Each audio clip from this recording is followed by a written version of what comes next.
My name is Jeannine Gray. I am the representative county commissioner for District 1.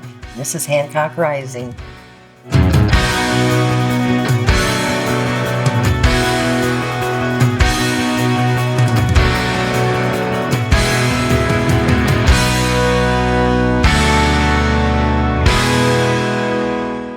Hello, everybody. Welcome to Hancock Rising.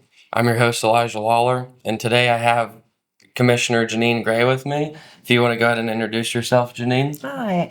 Thanks for having me on. This is exciting. I've never been on a podcast before. And Jeannine Gray, I'm Hancock County Commissioner, and I represent District 1, although all commissioners represent all the people throughout the county. Okay. So one thing I want to go over first is who you are and, what's your background and sort of your life story, if you want to go through that. Sure.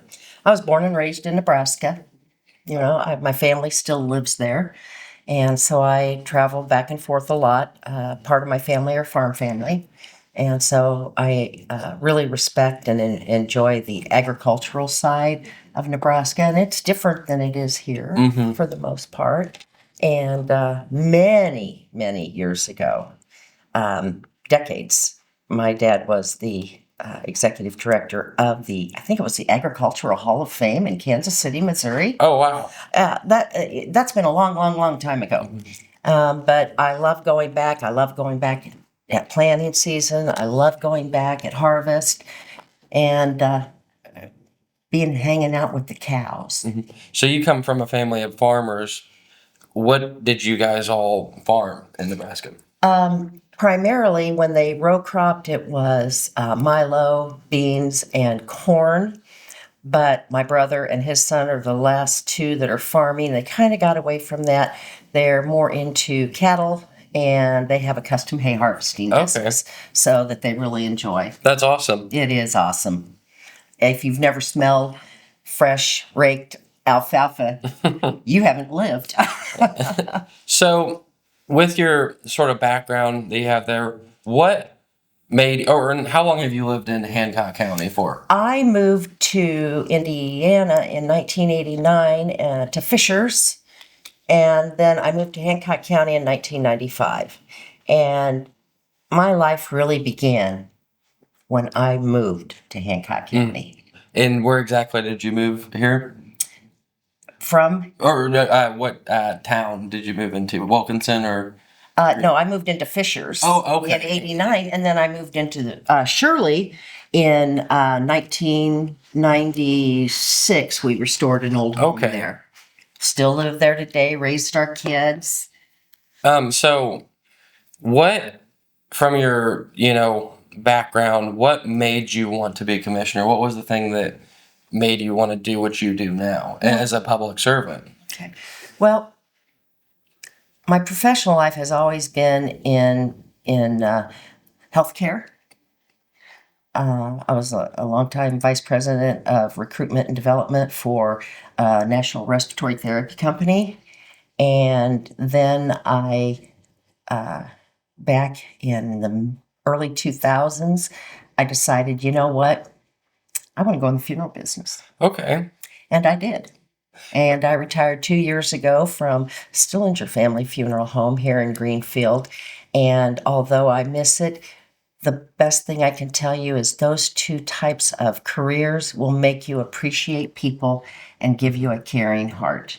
Absolutely. So with your experience in those, is there anything that you learned in those fields that you were able to carry over to being commissioner? Absolutely. Respect for people, quality listening skills, especially when it surrounds a death, because when something goes awry during the funeral planning or whatever, it's really magnified because of the grief. So you have to be a good listener and a caring shoulder. I think that's awesome to hear that you can be definitely more personal with your constituents. And, because as an elected official, everyone wants to hear is that you're going to be someone that's there for them and not necessarily just there for the position. So that's awesome to hear. So for someone who in Hancock County who may not know exactly, what does a commissioner do? Well, they do a lot of things. it really truly has become a full-time job, especially with as much the growth within our county.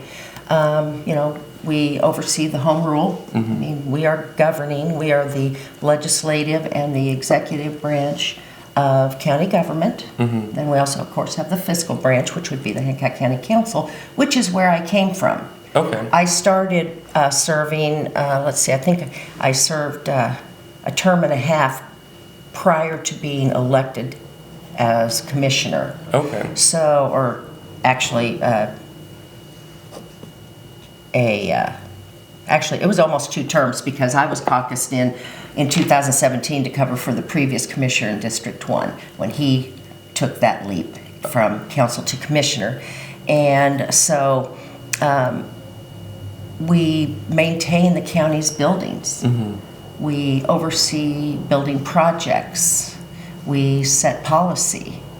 We oversee the unelected department heads like the county engineer and the building and maintenance and the planning department and things like that.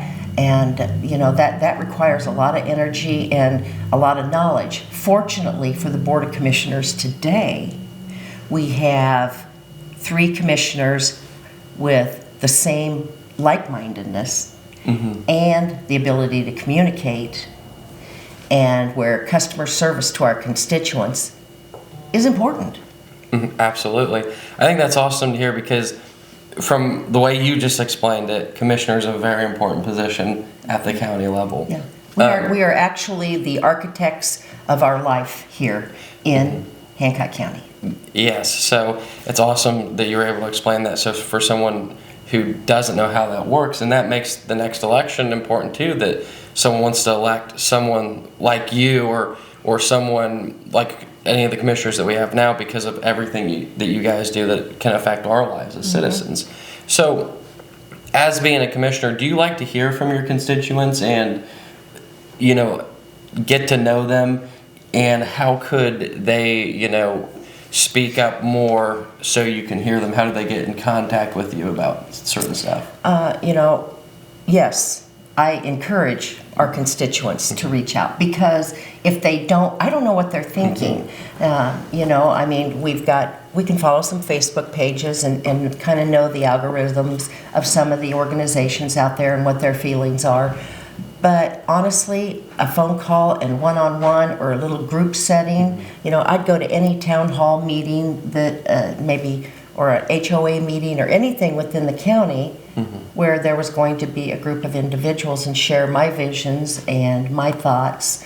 But the taxpayers are the people that elected me. Absolutely. And if I don't listen to them, I'm going to lose my job. So that is one of the most important things. County website has our emails. It also, I think, even has my cell phone number on it. But I'm always happy to give it out, And if someone sees you at a town hall or something like that, they should feel welcome to approach you. Oh, absolutely. So that's how citizens can sort of interact with a commissioner and, learn from you what's going on, and then you can learn from them what they're wanting. That's to me one of the most important parts of local government. It is what affects you the most, in my opinion, because that's where you live, that's where you're at. Right now, as commissioner, what are your priorities for Hancock County? Because I know we're getting a lot of growth. I know there's some changes coming here. So what's on your agenda as commissioner? For me personally, I'd like to see this county is growing so fast, we're running out of space to house our employees, and that is no joke. We've recently, of course, built a new jail a few years ago, which gave us space in the old jail at 123 East Main.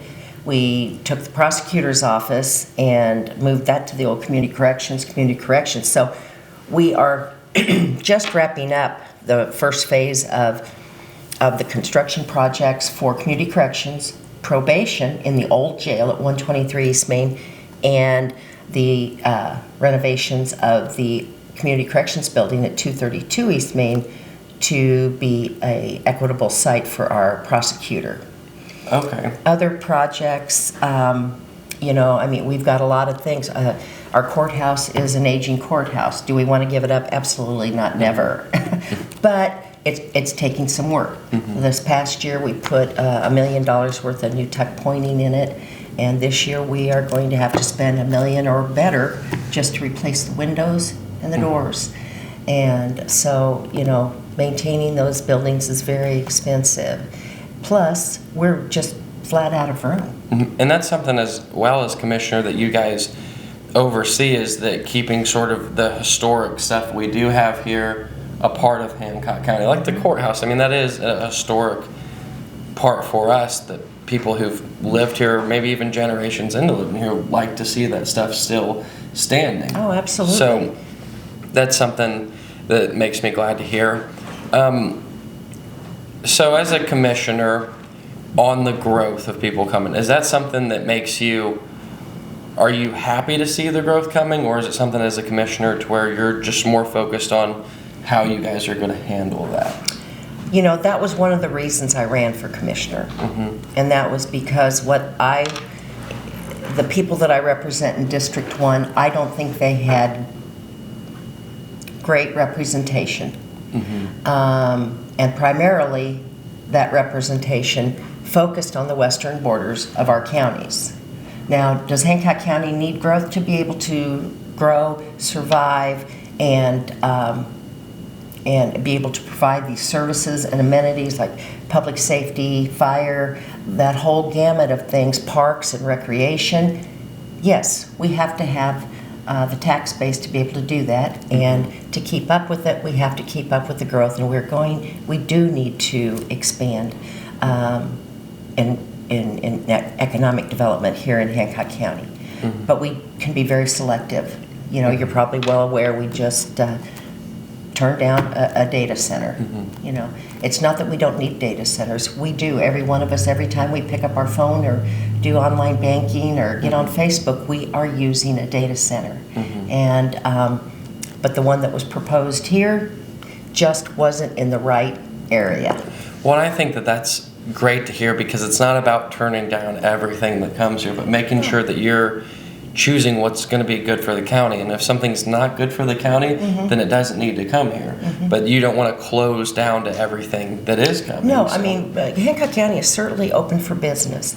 But, and I think that a lot of our taxpayers are upset because, the whole lifestyle of the western borders were changed by just concrete warehouses, and half of them are empty. Yeah. And, these folks have put up with the construction traffic and everything that implies as they were being built, and some folks lost their home.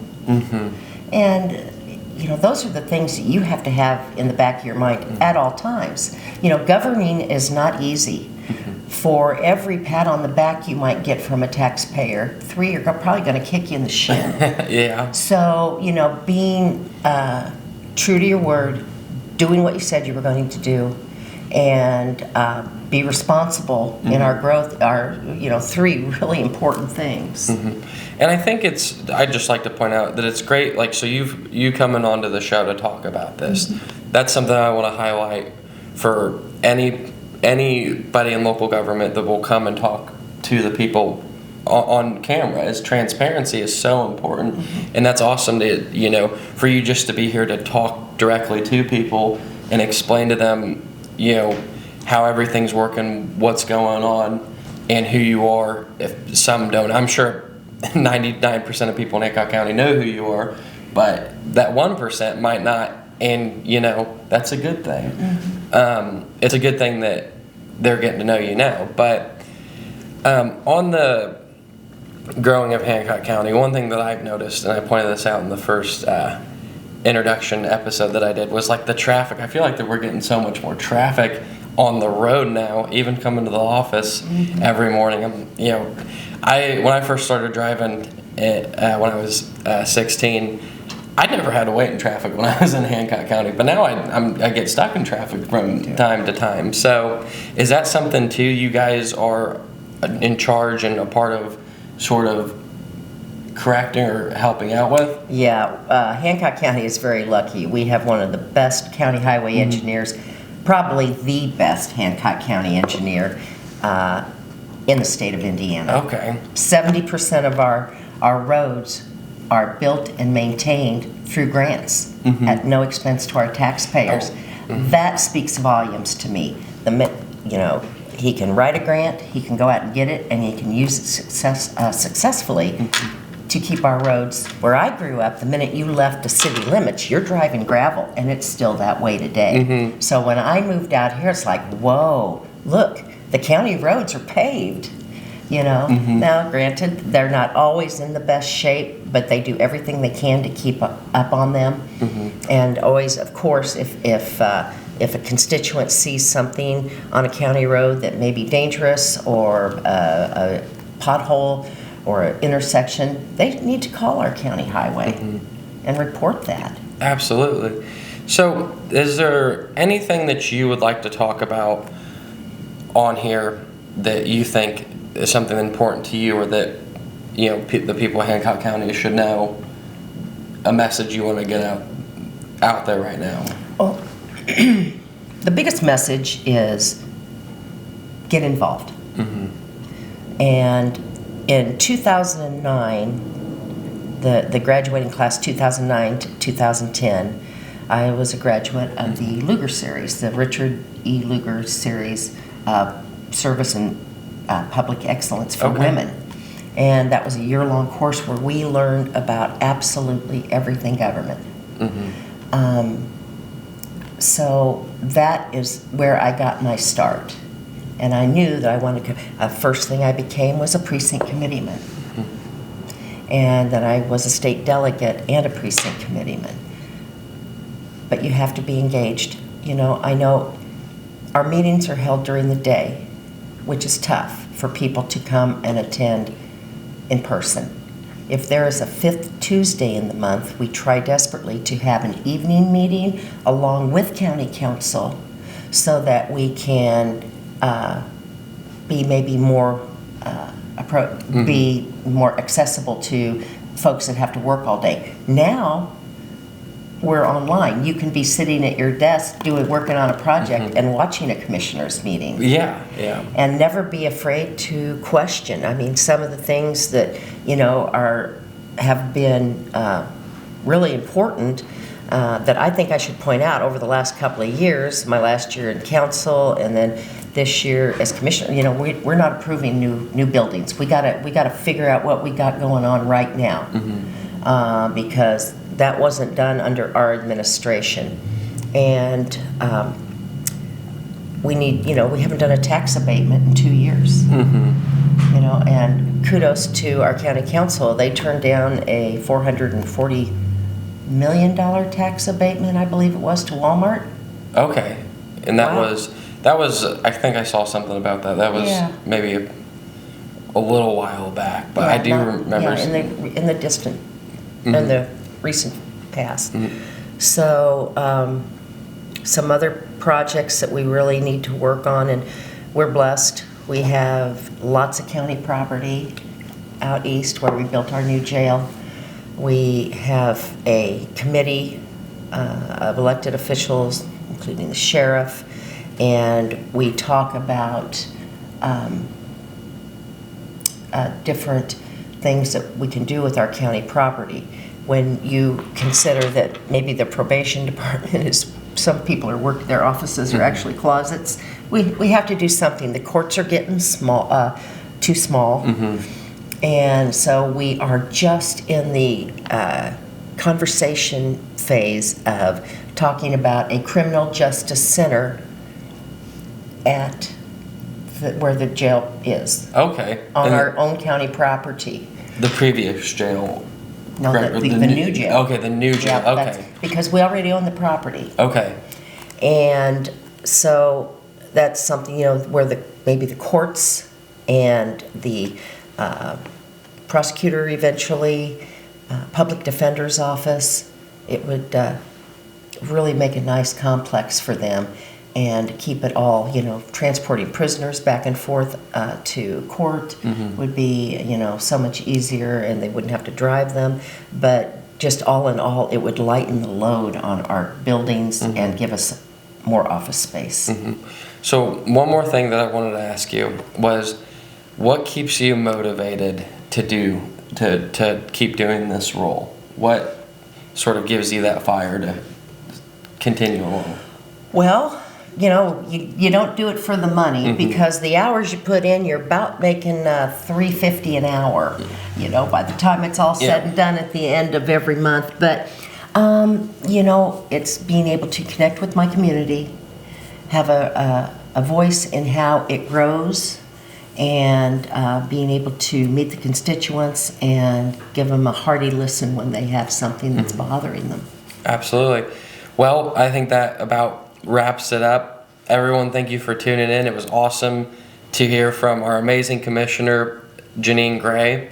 It's having people on the show like this that really just highlight our county and show you what we can be. And I think Jeannine is one of those people who keeps the county great and keeps us on the right track going towards the future.